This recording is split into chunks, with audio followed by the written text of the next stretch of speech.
নমস্কাৰ বন্ধু-বান্ধৱীসকল, আপোনালোকক আৰে ক্লাছেছ নামৰ চেনেলটোলৈ আকৌ এবাৰ স্বাগতম জনাইছোঁ।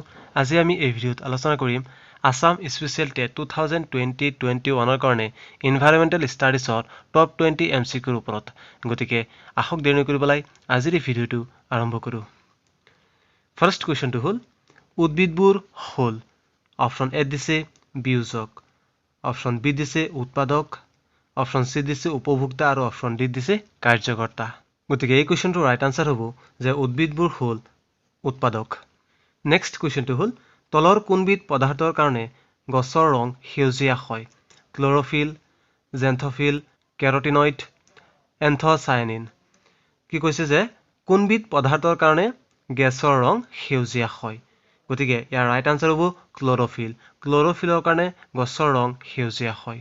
নেক্সট কুৱেশ্যনটো হ'ল সালোক সংশ্লেষণ প্ৰক্ৰিয়াত কোনটো গেছ উৎপন্ন হয়? কাৰ্বন ডাই অক্সাইড, নাইট্ৰজেন, অক্সিজেন, হাইড্ৰজেন। সালোক সংশ্লেষণ প্ৰক্ৰিয়াত অক্সিজেন গেছ উৎপন্ন হয়। নেক্সট কুৱেশ্যনটো হ'ল তলৰ কোনটো অনৱীকৰণযোগ্য সম্পদ? কয়লা, বায়ু, সূৰ্যৰ ৰশ্মি, বনাঞ্চল। এই কুৱেশ্যনটোৰ ৰাইট আনসাৰ হ'ল কয়লা। কয়লা হ'ল অনৱীকৰণযোগ্য সম্পদ। নেক্সট কুৱেশ্যনটো হ'ল সমগ্ৰ জীৱকুলক একেলগে কোৱা হয়? পৰিস্থিতিতন্ত্ৰ, বায়ুতা, সম্পদ, মৃত্তিকা। সমগ্ৰ জীৱকুলক একেলগে কোৱা হয় বায়ুতা বুলি। নেক্সট কুৱেশ্যনটো হ'ল বৰ্তমান বিলুপ্ত দৰ চৰাই কোনখন দেশত পোৱা গৈছিল? মৰিচাছ, মাডাগাস্কাৰ, কানাডা, নিউজিলেণ্ড। বৰ্তমান বিলুপ্ত দৰ চৰাই মৰিচাছত পোৱা গৈছিল। নেক্সট কুৱেশ্যনটো হ'ল বতাহ এবিধ প্ৰাকৃতিক কিন্তু অনৱীকৰণযোগ্য সম্পদ। প্ৰাকৃতিক আৰু নৱীকৰণযোগ্য সম্পদ, কৃত্ৰিম আৰু অনৱীকৰণযোগ্য, কৃত্ৰিম কিন্তু নৱীকৰণযোগ্য। বতাহ এবিধ প্ৰাকৃতিক আৰু নৱীকৰণযোগ্য সম্পদ। নেক্সট কুৱেশ্যনটো হ'ল জীৱাশ্ম ইন্ধনৰ উদাহৰণ? কয়লা আৰু ধাতু, খাৰুৱা তেল আৰু খনিজ পদাৰ্থ। কয়লা, প্ৰাকৃতিক গেছ আৰু খাৰুৱা তেল, খনিজ পদাৰ্থ আৰু ধাতু। জীৱাশ্ম ইন্ধনৰ উদাহৰণ হ'ল কয়লা, প্ৰাকৃতিক গেছ আৰু খাৰুৱা তেল। নেক্সট কুৱেশ্যনটো হ'ল ৰাষ্ট্ৰীয় উদ্যানসমূহক সংৰক্ষিত এলেকাৰ কোনটো শ্ৰেণীত স্থান দিয়া হৈছে? শ্ৰেণী 1, শ্ৰেণী 2, শ্ৰেণী 3 আৰু শ্ৰেণী 4। ৰাষ্ট্ৰীয় উদ্যানসমূহক সংৰক্ষিত এলেকাৰ শ্ৰেণী 2ত স্থান দিয়া হৈছে, তাৰমানে দ্বিতীয় শ্ৰেণীত স্থান দিয়া হৈছে।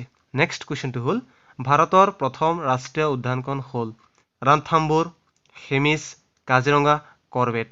ভাৰতৰ প্ৰথম ৰাষ্ট্ৰীয় উদ্যানখন হ'ল কৰবেট ৰাষ্ট্ৰীয় উদ্যান। নেক্সট কুৱেশ্যনটো হ'ল ভাৰতৰ সৰ্ববৃহৎ ৰাষ্ট্ৰীয় উদ্যানখন হ'ল গিৰ, হেমিছ, বন্দীপুৰ, কানহা।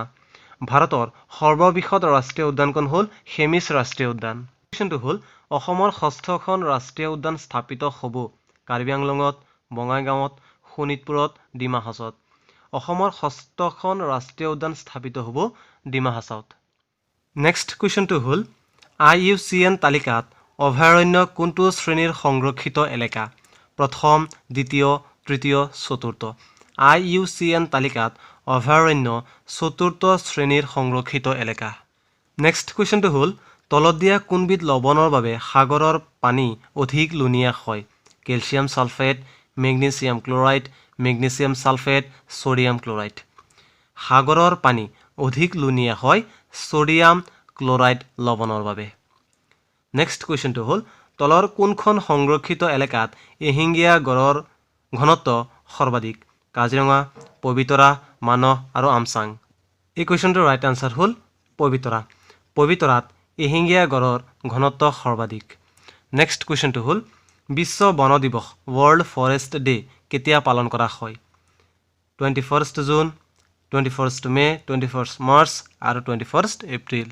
বিশ্ব বন দিৱস পালন কৰা হয় 21 মাৰ্চত। নেক্সট কুৱেশ্যনটো হ'ল বিশ্ব স্বাস্থ্য দিৱস কেতিয়া পালন কৰা হয়? 7 এপ্ৰিল, 7 মে, 7 জুন, 7 জুলাই। বিশ্ব স্বাস্থ্য দিৱস পালন কৰা হয় 7 এপ্ৰিলত। নেক্সট কুৱেশ্যনটো হ'ল ধঁপাত নিষিদ্ধ দিৱস কেতিয়া পালন কৰা হয়? ৱৰ্ল্ড নো টবেকো ডে কেতিয়া পালন কৰা হয়? 31 জানুৱাৰী, 31 মে, 31 জুলাই, 31 আগষ্ট। ধঁপাত নিষিদ্ধ দিৱস পালন কৰা হয় 31 মেত। গতিকে এইকেইটা আছিলে আসাম স্পেচিয়েল টেট 2020-21 কাৰণে টপ 20 এনভাইৰনমেণ্টেল ষ্টাডিজৰ MCQ।